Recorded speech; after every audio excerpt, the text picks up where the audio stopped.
Hey there, welcome back to True North Reviews. My name is Ryan, and today we're counting down my top 10 EPs of 2018. The extended plays, also known as EPs, are music releases that are too short to be a full-length album, but they're also too long to be considered as singles. They're usually 3 to 5 songs in length, but of course with the shift of focus to streaming over the years, the EP has little to no relevance to its original medium of vinyl. Regardless, some great music gets released every year using this format, and all these 10 picks that I'm making here have some great standout material that will probably get overlooked compared to the best albums. And it makes sense, EPs don't usually have any cohesive themes or purposeful ordering in their songs. So that leads to a lighter critique from me when it comes to these kinds of releases, but it's something that gets awarded brownie points if the effort is made. Kicking off the list at number 10, we have The Weeknd's My Dear Melancholy. From the opening track Tells, it's obvious that this EP was meant to be a therapy session for Abel Tesfaye. Fresh off his breakup with Selena Gomez, Abel is just longing to hold on to this relationship, but he's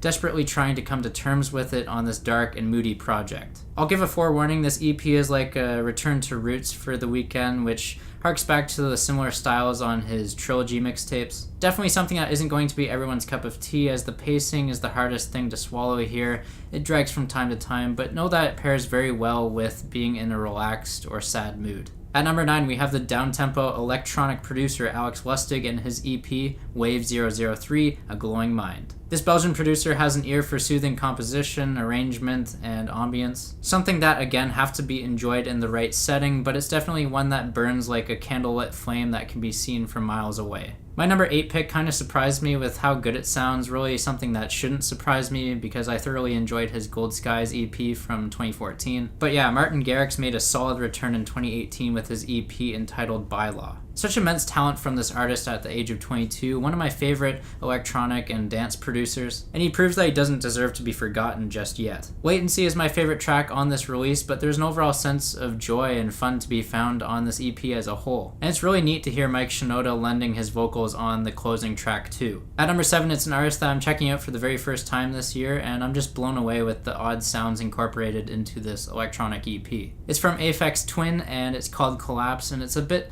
more on the experimental side of electronic music. And I'm not going to act like I know everything about electronic music because I certainly don't. But it doesn't stop me from telling you that this EP nails musical unpredictability. And that's something my high school music teacher has always taught me. Great music will always have a balance between new material and repetition. But if you can captivate your audience with every new melodic idea, that's a real skill to have. Aphex Twin's new EP is a journey, and I can't really prepare you for what you're going to hear, but at some points, the production on this thing will just make your jaw drop. For me personally, that moment happened on the second track called First 44. At number 6, we have more electronic music, and I swear this will be the last one, so in my eyes, this is the best electronic release this year. This is Iglooghost Clear Teme, and it's considered to be IDM, which is a subgenre that stands for intelligent dance music thanks to my quick Wikipedia research. This means that the music isn't as dance-worthy as the club hits, but it's meant to be enjoyed in more of the house or home setting for listening purposes. While I'm talking about this release, I gotta give a shout out to the other EP that was released in conjunction with this. It's called Steel Mogu. But yeah, Clear Teme is the one I've picked on this list because it challenges you to listen. I know it sucked me in from the first time I put it on, and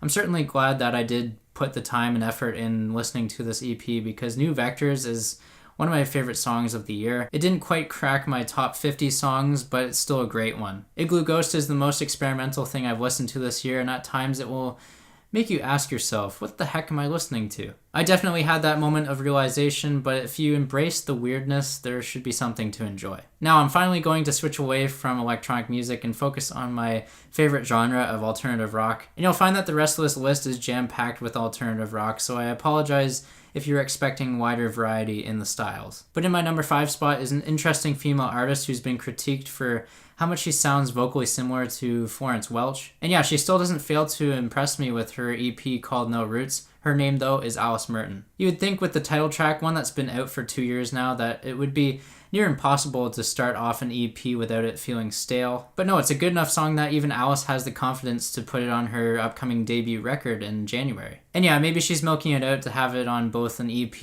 and an LP, but hey, the rest of the No Roots EP has a great sense of charm, charisma, and allure. I feel like this project perfectly introduces the North American listeners to the towering vocals, the thunderous guitar, and the personal side of an artist who's never had a true home. Alice Merton is German-born, but she grew up in Connecticut for a few months, and then she moved to Oakville, Ontario before moving back to Germany, and then she moved to England. So it all makes sense that she doesn't really have any roots, and it's just an interesting backstory that begs for you to listen to her music. At number 4, we have Nothing But Thieves and their EP entitled What Did You Think When You Made Me This Way? What strikes me as the most impressive about this EP is the discrete difference between the 4 songs. On top of this, there's a great sense of melody on a track like Take This Lonely Heart. It has vocals and instrumentation that make me think of The Killers, but still unique to Nothing But Thieves' sound. Lastly, the tracks on this EP are very well produced. You can definitely see the care taken with assembling these mixes. There's a lot of meticulous attention given to the left and right channels, which keep the guitar riffs sounding fresh. And it's not even like these techniques are needed. The guitar riffs are interesting on their own, but it's nice to get the cherry on top with the playful production on a couple of these tracks, most notably Forever and Evermore. At number 3, it's a supergroup release from the singer-songwriters Julian Baker, Lucy Dacus, and Phoebe Bridgers. They're collectively called boygenius, and they released a self-titled EP this year comprising of 6 tracks. I'll be honest, I was only familiar with Julian Baker's music upon its release, but I can see the great chemistry and powerful vocals from the other 2 artists as well. This release is definitely a great start for the supergroup, and their track Bite the Hand is worthy of my top 20 songs of the year. Such a great listen, and it's a highlight for this project for sure.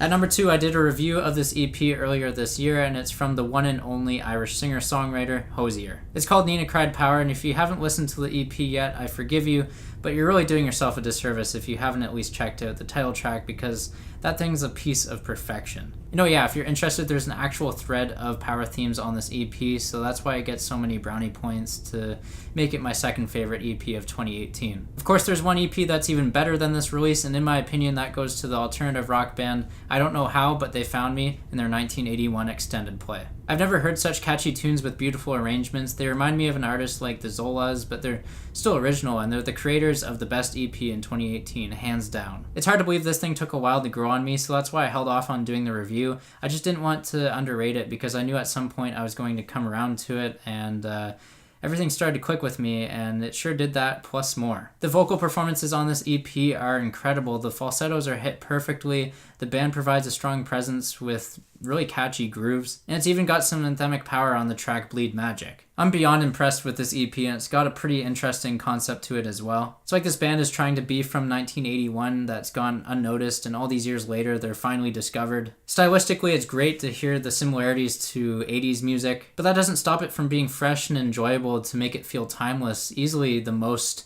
well-rounded EP that shows strengths on every song. With that, I'm proud to recommend all these EPs if you haven't already checked them out. They're great. Thanks for watching the video. Remember to like, comment, subscribe, and as always, have a rockin' day.